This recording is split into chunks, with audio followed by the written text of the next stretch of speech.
দেখো আমি বলছি হচ্ছে bread and butter just necessary for everyone. যদি আমি বলি তাহলে বাবা আমি বলে দিচ্ছি, মানে বললে কিন্তু বাবা আমি জানি অবশ্য, কিন্তু বলতেছি না, কারণ হচ্ছে তোমার ব্রেড অ্যান্ড বাটার মানে এখানে জীবিকা বোঝাইছে, এখানে যে জীবিকা সবার জন্য প্রয়োজন। সো এখানে এমনিতেই বুঝতে পারবা যে কি হবে, আমি তো বলে দিলাম তোমাদের সুবিধার্থে। এখন বলো তো কি হবে এটা। আর হচ্ছে এই আমি যতগুলো প্র্যাকটিস করাচ্ছি নোট থেকে সবগুলো কিন্তু বিগত সালের প্রশ্নে আসা। সো মাথায় একবার তোমাদের প্র্যাকটিস হচ্ছে, প্লাস যে নোটগুলো দেবো এর বাইরে তোমার সাবজেক্ট ভার্ব এগ্রিমেন্ট থেকে কোনো প্রশ্ন হবে না, ঠিক আছে। একটা নোট লিখে রাখো, অ্যান্ড দ্বারা যুক্ত, অ্যান্ড দ্বারা যুক্ত কিন্তু একই অর্থ দিছে, অ্যান্ড দ্বারা যুক্ত কিন্তু একই যদি অর্থ দেয় তাহলে ভাই আর সিঙ্গুলার ভার্ব হবে, তাহলে সিঙ্গুলার ভার্ব হবে। কি হবে? সিঙ্গুলার ভার্ব হবে। এন্ড দ্বারা যুক্ত কিন্তু একই অর্থ দিছে, তাহলে আমাদের কি ভার্ব হবে? সিঙ্গুলার ভার্ব হবে।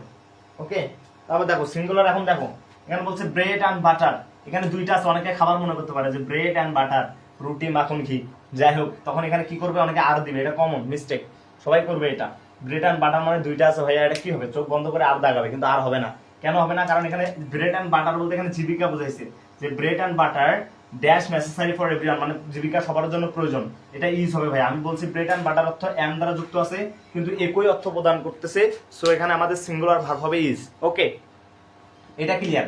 এখন কথা হলো এখানে তাহলে ব্রেড অ্যান্ড বাটার, তাহলে এখানে কি হবে ভাই? একদম ইজি, এটা তো সোজা, আপনি এখনই শিখাইলেন যে ব্রেড অ্যান্ড বাটার মানে হচ্ছে ইজ, যেহেতু আপনার হচ্ছে ব্রেড অ্যান্ড বাটার এম দ্বারা যুক্ত একই অর্থ দিলে তাহলে ইজ, তাহলে এখানে ইজ হবে ভাইয়া। কনফিউশন, কোনো রকম কনফিউশন নাই, আমার এক মার্ক কমন, কিন্তু এখানে ইজ হবে না। এখানে কেন ইজ হবে না এটা এখন বলো, যে এখানে কেন ইজ হলো না? কারণ এখানে ব্রেড অ্যান্ড বাটার মানে এখানে ইজ হচ্ছে, আবার এখানে ব্রেড অ্যান্ড বাটার মানে ইজ হচ্ছে না। এখানে একটা অর্থ দিছে ভাইয়া, দেখো ব্রেড অ্যান্ড বাটার অর্থ জীবিকা বলছে, কিন্তু এখানে তোমাকে বলছে মাই ফেভারিট ব্রেকফাস্ট, এখানে আবার খাবার বলছে, তার মানে কি ব্রেড এবং বাটার দুইটা আলাদা আলাদা খাবার। এখানে যেহেতু দুইটা আলাদা আলাদা খাবারের কথা বলছে, সো এখানে আর হবে, কারণ এখানে দুইটা আলাদা আলাদা অর্থ প্রদান করছে, সো এই জন্য এখানে আর হয়েছে। ক্লিয়ার কিনা দেখো, বুঝছো? এই দুটা লাইন বুঝছো তো? নোটটা তুলে নিয়ে এই দুটা লাইন এক্সাম্পল সাথে তুলে রাখতে হবে।